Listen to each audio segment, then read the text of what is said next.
Muy buenos días para todos mis amados hermanos, amigos, familia.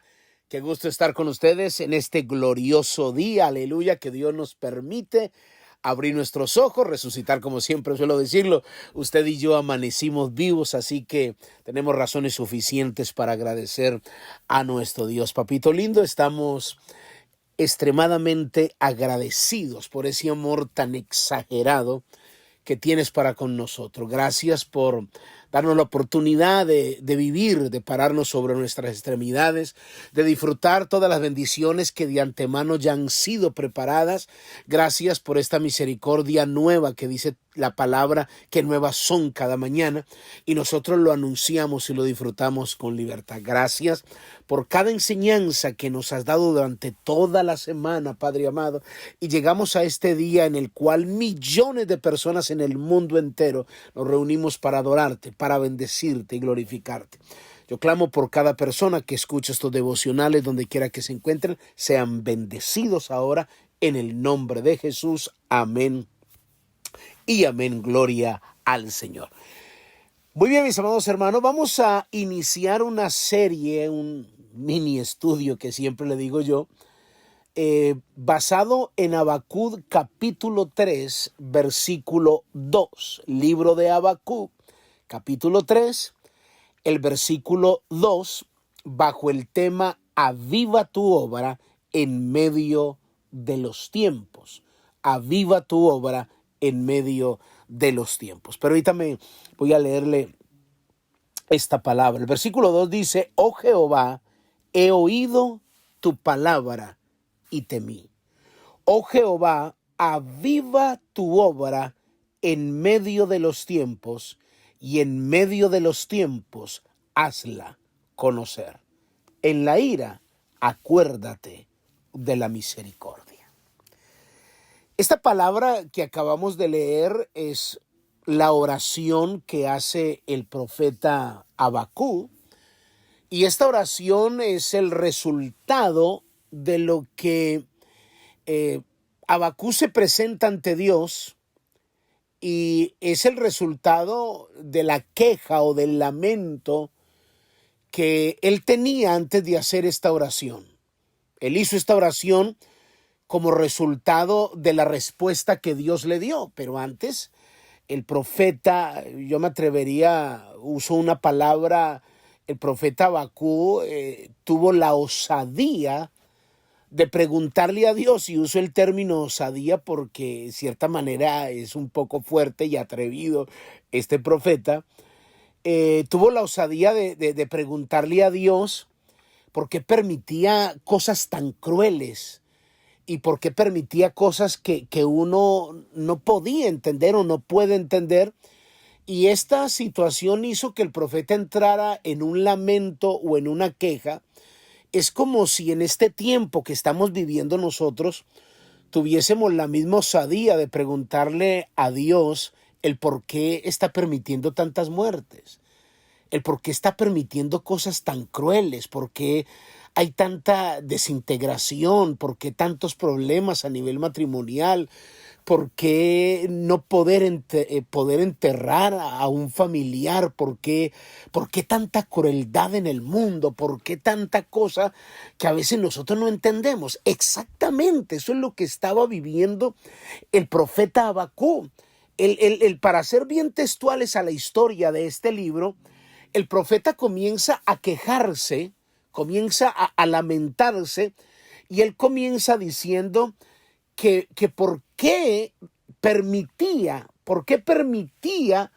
que pareciera que Dios no estuviese haciendo nada, como que Dios no estuviese interviniendo en este mundo, sabiendo que de alguna manera se ve como descontrolado, desprotegido, como si no hubiese un Dios que tuviese el control del mundo.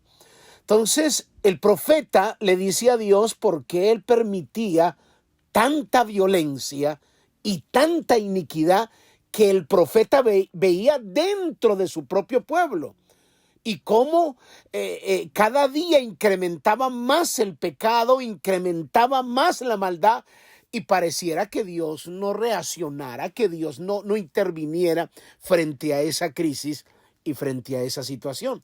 Mire, le voy a dar un respaldo bíblico donde dice eso. Habacuc capítulo 1, el versículo 2, el profeta dice: ¿hasta cuándo, oh Jehová, clamaré y no oirás? Y daré voces a ti a causa de violencia y no salvarás. O sea, como quien dice, ves lo que está sucediendo y no intervienes. Y no intervienes, como decirle no haces nada, no estás salvando. Ves que la maldad está aumentando, ves que hay violencia, ves el pecado que está cometiendo Judá, porque Judá, el pueblo de Dios, había entrado en una decadencia tan impresionante. Había violencia, había un profundo pecado en todo Judá. Había aumentado tanto la maldad. Entonces él decía, en el versículo dice, pero ¿por qué doy voces a causa de lo que está sucediendo y tú no salvas? Versículo 3. ¿Por qué me haces ver iniquidad y haces que vea molestia?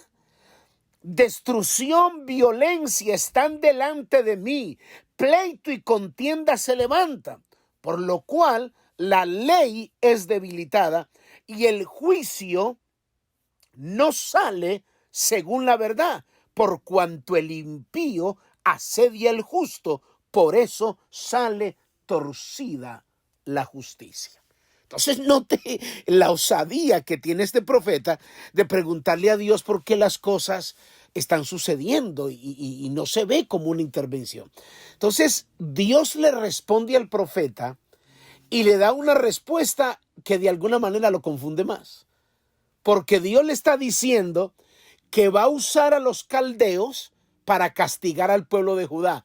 Y los caldeos era una nación mucho más pecadora que el mismo Judá.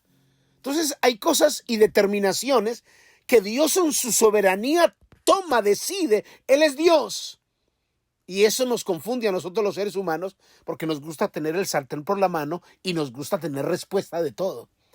Pero Él es soberano, Él decide, Él sabe qué hacer, con la garantía de que todo lo que hace le sale bien, aunque para nosotros, a nuestra vista humana, parezca grotesco. Entonces, Habacuc está confundido y Dios le responde, le dice que Él va a usar a los caldeos para castigar a la nación de Judá.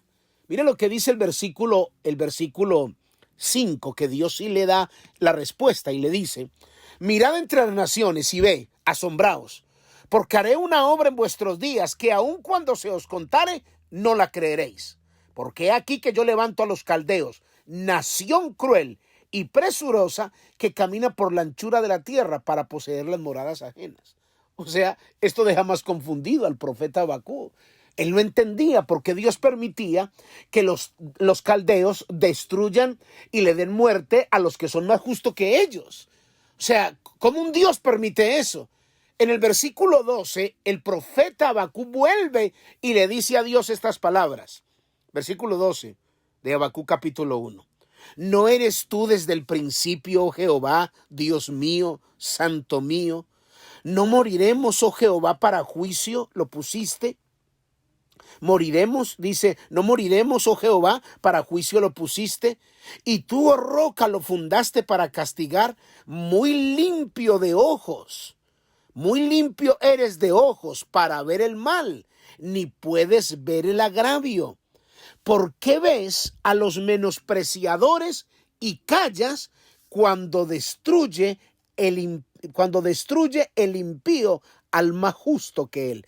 Y haces que los hombres sean como los peces del mar, como como reptiles que no tiene quien los gobierne. O sea, aquí el profeta está diciendo, pero tú eres muy limpio de ojos para ver el mal. Ves que los menospreciadores, que los que son más justos, estás permitiendo que los impíos los destruyan. ¿Por qué estás permitiendo esto? Estás haciendo que los seres humanos vivan como si no tuviesen un Dios quien los gobernase. Por favor, interviene. Entonces, Habacuc entra en la tarea de decir, yo voy a comenzar a esperar tu respuesta. yo quiero una respuesta clara, y por eso yo llamo el profeta Habacuc, que tiene una osadía impresionante para hablarle a Dios así. O sea, de alguna manera él lo hace para lograr entender la soberanía y los planes y los propósitos de Dios. Entonces él determina y hace algo. En el versículo 2, en el capítulo 2, Habacuc dice esto: sobre mi guarda estaré, y sobre la fortaleza afirmaré el pie, y velaré para ver lo que se me dirá, y qué he de responder tocante a mi queja. O sea, Habacuc, el profeta, decide pararse como aquellos atalayas, como aquellos personas que velaban los palacios, como decir un guardia que está pendiente para que no entre nadie a las fortalezas. Tiene que estar velando, tiene que estar despierto, tiene que estar atento. Entonces el profeta decide: sobre mi guarda estaré, y sobre la fortaleza afirmaré mi pie. Y me voy a quedar despierto. Y yo me voy a quedar despierto porque yo necesito una respuesta de Dios para poder entender esto. Porque Dios levanta al profeta Habacuc, porque él era el encargado de llevarle la noticia a Judá y decirles que venía juicio de Jehová por el pecado, por la maldad, por lo que estaba haciendo. Entonces él lo único que veía, que el pueblo aumentaba, se distanciaba más de Dios. Como hoy en día estamos viendo, la maldad está incrementando. Y de alguna manera algunos se pueden estar desanimando, otros están diciendo: ¿y dónde está Dios? ¿Y dónde está Dios? Que no estamos viendo que está interviniendo, no estamos viendo que Dios tome la rienda del mundo, como que se le salió de las manos a Dios. Así está el profeta Habacuc. Entonces comienza y determina esperar qué es lo que Dios va a responder. Y la respuesta que Dios le da a Habacuc le hace cambiar su mentalidad. Una respuesta que yo lo voy a invitar para que usted y yo analicemos, estudiemos la palabra y la respuesta que Dios le da, que llevó a Habacuc a hacer la oración que hizo al comienzo de esta lectura que hice al principio. Él dice: Jehová, he oído tu palabra y temí. Jehová, aviva tu obra. Él comenzó, él entendió, él dijo: oí tu palabra y temí. Entonces lo que te pido, aviva tu obra. Comienza a avivar tu obra en medio de estas crisis, en medio de este tiempo. ¿Qué fue lo que Dios le respondió entonces al profeta Habacuc? El día de mañana, si Dios lo permite, seguimos estudiando qué fue lo que Dios le respondió al profeta Habacuc, que cambió su mentalidad y su forma de ver las cosas. Padre, yo te doy muchas gracias en el nombre de Jesús. Amén y amén. Muy bien, mis amados hermanos, amigos, familia, cuídense mucho. Bendiciones. Bye bye.